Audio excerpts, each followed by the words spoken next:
খালেদা জিয়ার প্রতি দলমত নির্বিশেষে এদেশের মানুষের একটা সমর্থন, সম্মান, ভালোবাসা ছিল, যার নজির আমরা তার জানাজায় দেখেছি।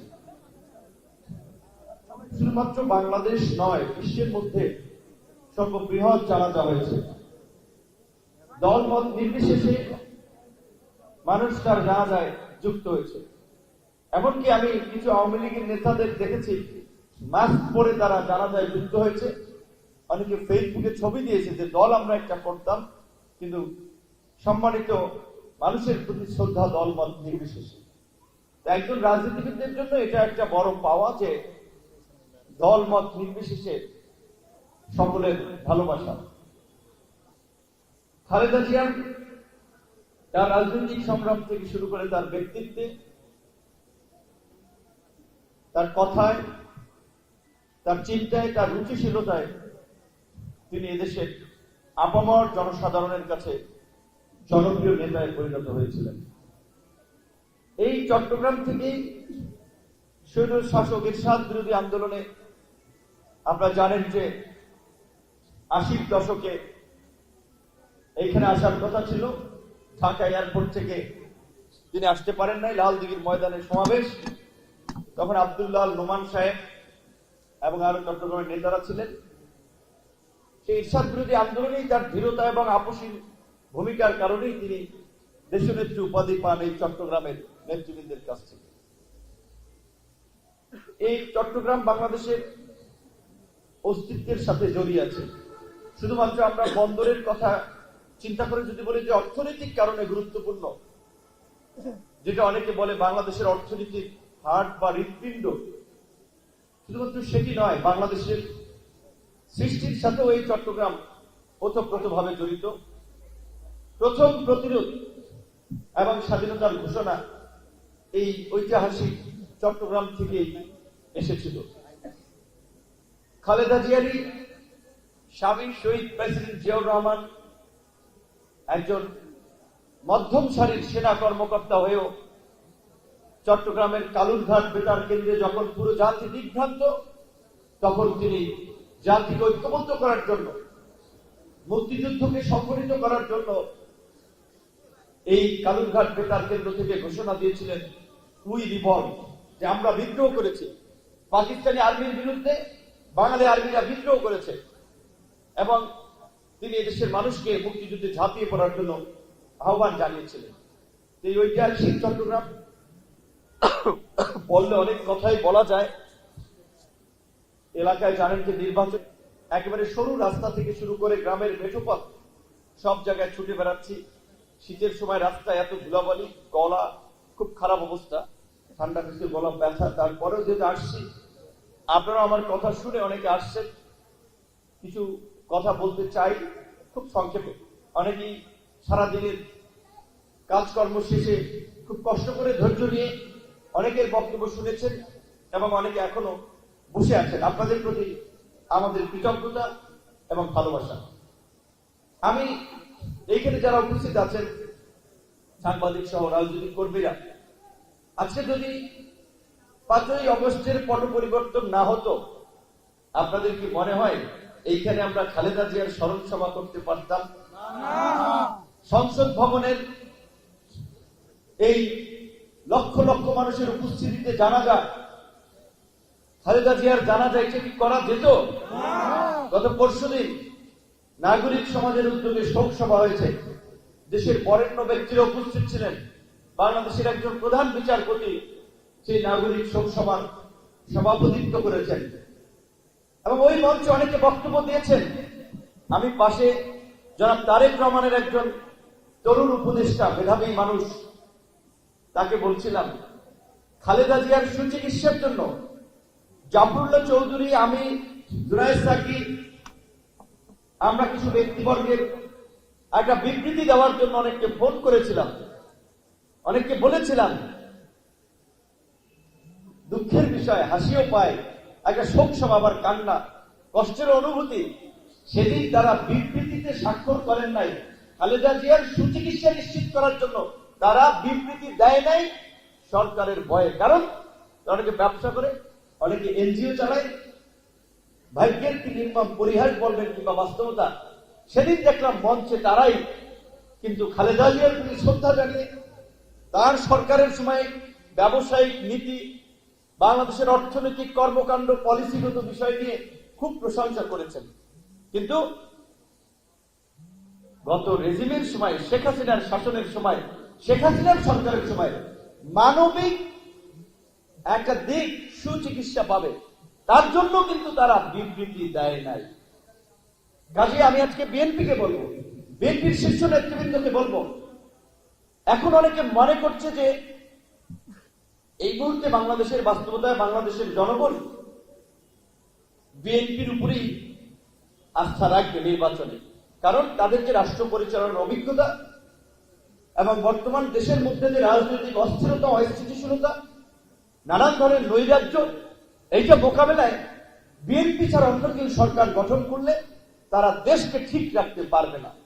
কাজে পছন্দ অপছন্দ আছে, বা বিএনপির নেতাকর্মীদের কিছু কর্মকাণ্ড সাধারণ মানুষের মাঝে ক্ষোভ আছে কিছু নেতৃবৃন্দের, কিন্তু তারপরেও বৃহত্তর স্বার্থে বিএনপি তারা আস্থাটা রাখতে চায়, এই কারণে যে সরকার বিএনপি গঠন করা ছাড়া অন্য কেউ করলে দেশকে ঠিক রাখতে পারবে না। কাজে দেশ আগে, যে স্লোগানটা আমরা 5ই আগস্টের পর আমরা মানুষকে উদ্বুদ্ধ করার জন্য আমরা দিয়েছিলাম যে দল নয়, মত নয়, সবার আগে বাংলাদেশ, সবার আগে বাংলাদেশ, সবাই মিলে গর্ব দেশ। কারণ 5ই আগস্টের পরে যখন বিভিন্ন ধরনের নৈরাজ্য, বিশৃঙ্খল ঘটনা, আইন শৃঙ্খলা বাহিনী, প্রশাসন কাউকে কাউ মানে না, যে সে নেতা হয়ে যায়, অমুক জায়গায় দেখছেন বন্দর ঘেরাও, থানা ঘেরাও, একটা নৈরাজ্যকর পরিস্থিতি, প্রশাসনের মনোবল দুর্বল করে দেওয়া, একটা হুলস্থুল পরিস্থিতি চলছিল।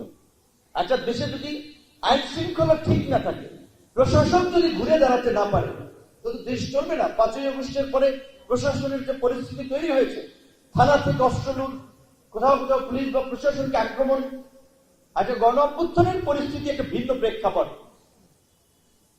সরকারের নির্দেশ পালনে আইন শৃঙ্খলা বাহিনী কোথাও হার্ড হয়েছে, শক্ত ভূমিকা নিয়েছে, জনগণও প্রতিরোধ করেছে, সেটা একটা ভিন্ন পরিস্থিতি ছিল। এখন তো একটা স্বাভাবিক পরিস্থিতি। কাজে এখন আইন শৃঙ্খলা বাহিনী প্রশাসনকে তার কাজ করতে দিতে হবে, রাজনৈতিক নেতৃবৃন্দকে আবার প্রশাসনকে সহযোগিতা করতে হবে।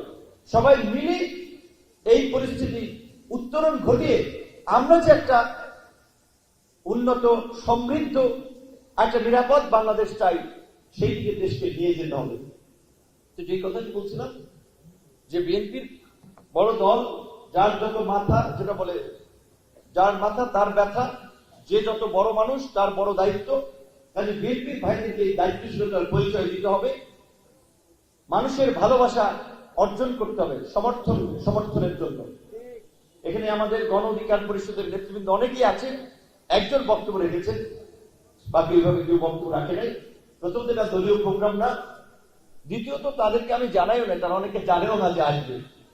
তাদেরকে একটু বলে যাই যে তারা যেন অন্তত 12ই ফেব্রুয়ারি তার 2-1 দিন আগে যে অন্তত এলাকায় ভোটটা দিতে যায়।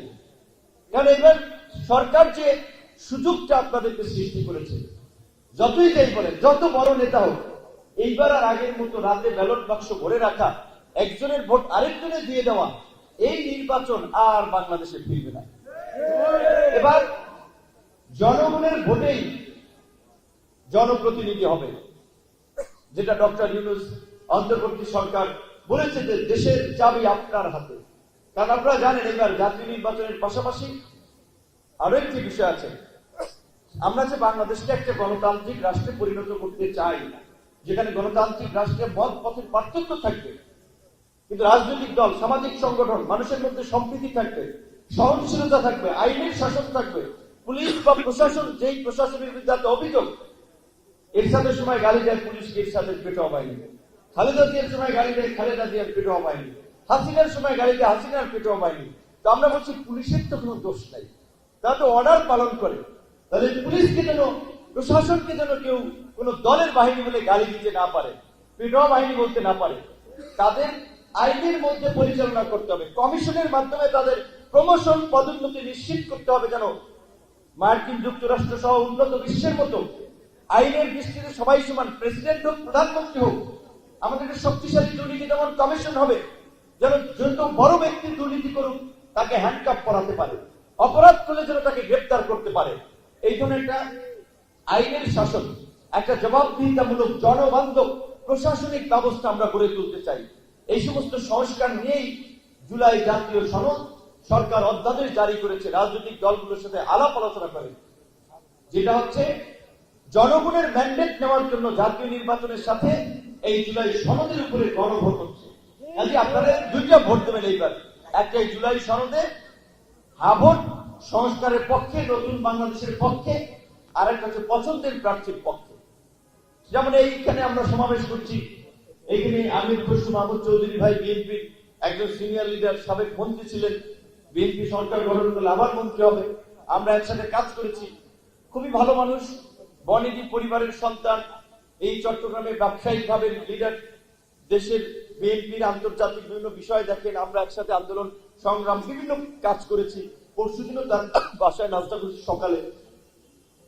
তো তার একটা নির্বাচনী এলাকা, এখানে অনেক লোক ছিল, তারও পাঠিয়েছে আমাদের সুবিধা অসুবিধা হচ্ছে কিনা, তারা কেউ বক্তব্য রাখে নাই।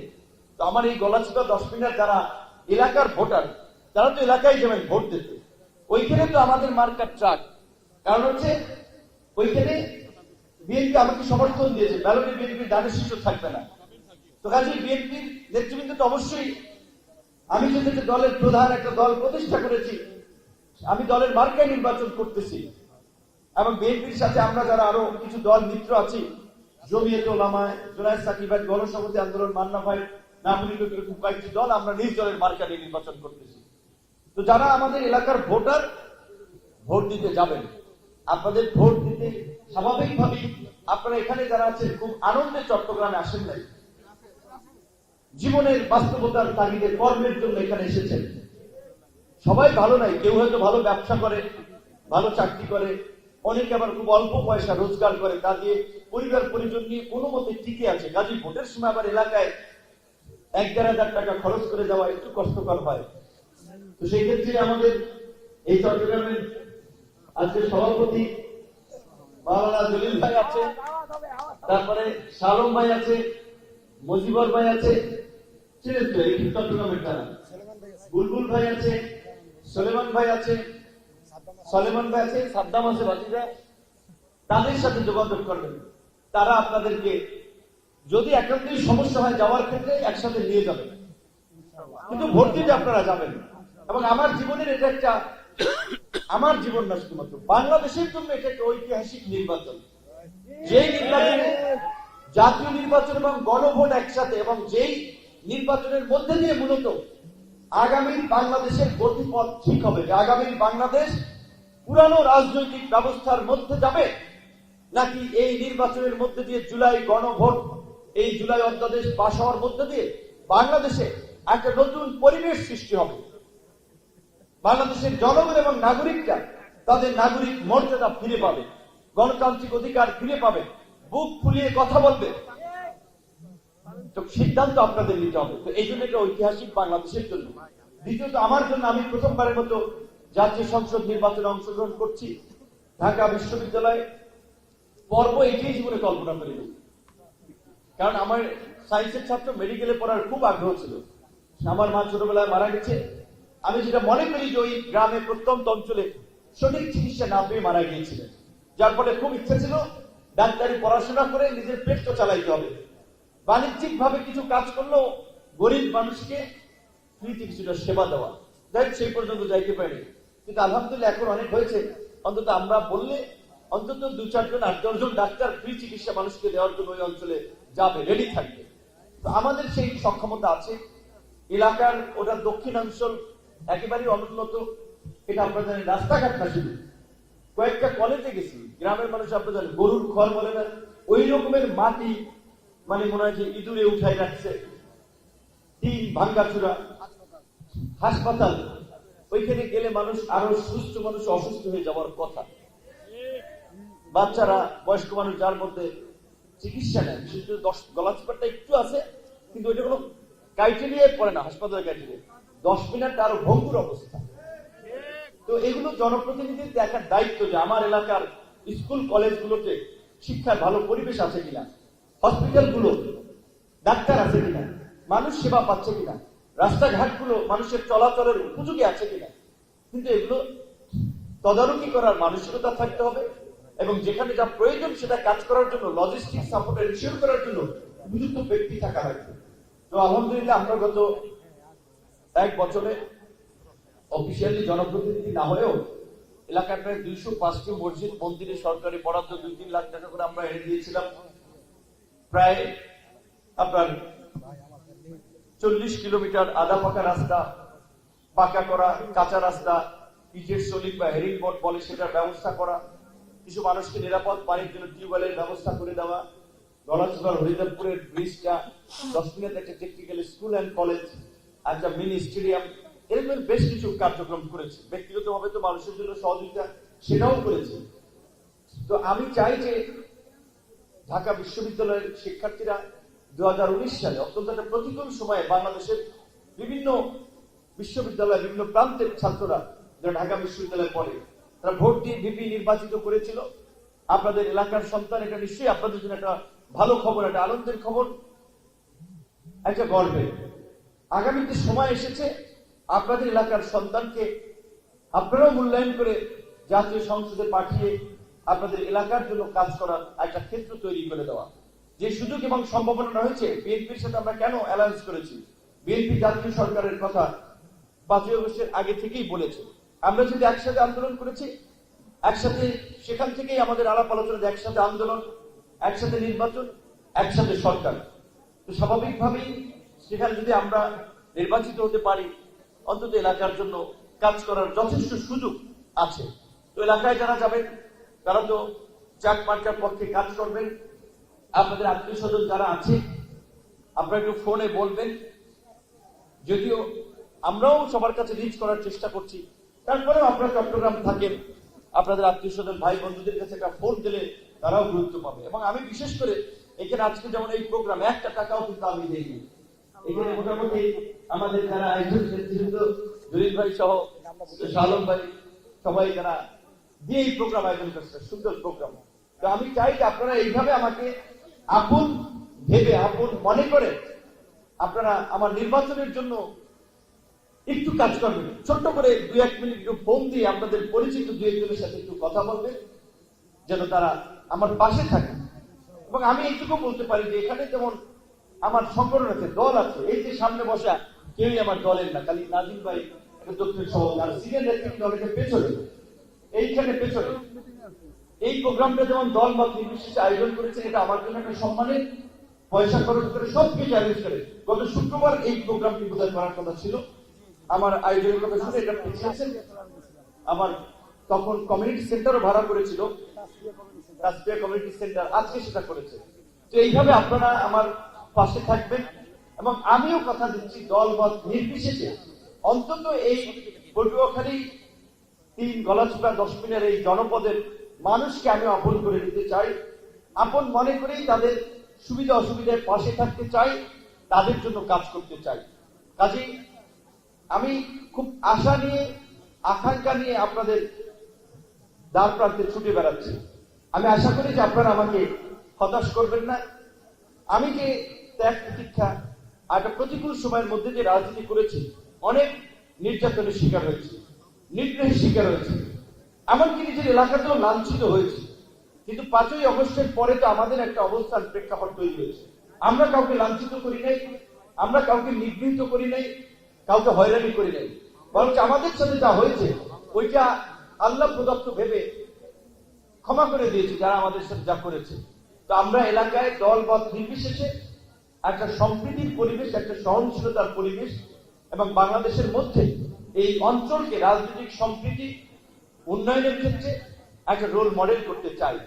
তো গলাচিপা 10 মিনিট যারা আছেন আপনাদের কাছে এই সহযোগিতা চাই। এবং এইখানে যারা আছেন আজকের প্রোগ্রামে যে খসরুভাইয়ের লোকেরাও সহযোগিতা করেছে, তারা 12 তারিখ খসরুভাইকে ভোট দেবেন। যারা কাজ করার সুযোগ আছে, খসরুভাইয়ের লোকের আছে, তাদের সাথে লেখার সাথে কাজ করবে। আমাদের নেতৃবৃন্দ এখানে তারাও সহযোগিতা করবে। এবং বিশেষ করে সর্বশেষ যে কথাটি বলতে চাই যে আজকের যে মানুষটির মৃত্যুকে কেন্দ্র করে বা যাকে ঘিরে আজকের এই স্মরণ সভা ও শোক সভা, আমরা তার জন্য দোয়া করি। আল্লাহ তাকে বেহেশত নসিব করুন। তার যে একটা সংগ্রামী কর্মময় জীবন, দেশের প্রতি তার যে দেশপ্রেম, মানুষের প্রতি যে একটা মমত্ববোধ, এইটা আমাদের মতো ইয়ং তরুণ রাজনীতিবিদদের জন্য অনেক শেখার আছে। তার জন্য বিখ্যাত কথা বা বলা চলে দুটো পরিষ্কার ভাবে বলেছিলেন যে আমাদের হাতে মুক্তির পতাকা, ওদের হাতে গোলামীর জিনজির, ওদের হাতে গোলামীর চাবি। এটা রাজনৈতিক ভাবে যাদের ইন্ডিকেট করেছিল সেটা তো বুঝেন। এবং বেগম খালেদা জিয়া তার জীবদশায় বাংলাদেশের স্বাধীনতা, সার্বভৌমত্ব এবং ভিন দেশি আগ্রাসন ও আধিপত্যবাদের বিরুদ্ধে সবসময় সোচ্চার ছিলেন। যেই কারণে তিনি জেলে গিয়েছেন, কারাবরণ করেছেন, কিন্তু হার মানেন নাই।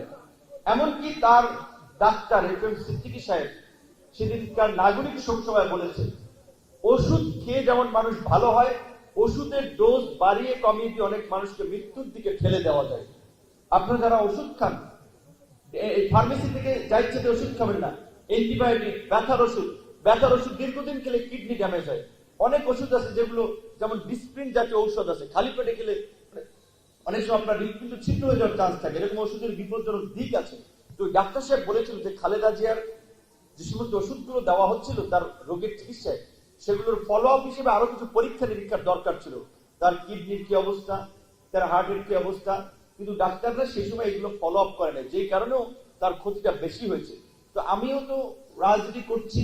একটা ঘটনা আমি ওই দিনও বলেছি, আমাকে যখন জুলাইয়ের মধ্যে তুলে নিয়ে যায় চোখ বাঁধা অবস্থায়, গরু ছাগলকে যেমন দাঁড়িয়ে থাকা অবস্থায় সুই ঢুকাই দেয়, ঠিক আমারও সিনা থেকে তো একটা ইনজেকশন দিচ্ছিল। আমি জেনেছি কিসের ইনজেকশন। যাই হোক, আমরা সবচেয়ে ভরসা করি আল্লাহর প্রতি। আল্লাহর কাছে আমরা রোগ থেকে, বিপদ থেকে সবসময় আমরা হেফাজত থাকার জন্য আমরা তার কাছে প্রার্থনা করি। তাই আমি আপনাদের কাছেও দোয়া চাই যে আল্লাহর কাছে দোয়া করবেন। মানুষের দোয়ায় মানুষের ভাগ্যের পরিবর্তন হয়, মানুষের আয়ু বাড়ে। তো কাজে আমরা প্রত্যেকে যেন ভালো থাকতে পারি, বিপদ আপদ থেকে যেন আল্লাহ পাক আমাদেরকে হেফাজত করে, আমাদের পরিবারের উপরে যেন শান্তি বর্ষিত করে, আমাদের দেশকে যেন বিপদ আপদ থেকে হেফাজত করে, দেশের মানুষকে যেন মর্যাদার সাথে বেঁচে থাকার তৌফিক দান করে, সেই মোনাজাত এবং প্রার্থনা আমি করি। এবং যেহেতু আমাদের ব্যাক করতে হবে, তাই আমি আমার বক্তব্য শেষ করছি। আপনাদের সকলকে ধন্যবাদ। আসসালামু আলাইকুম।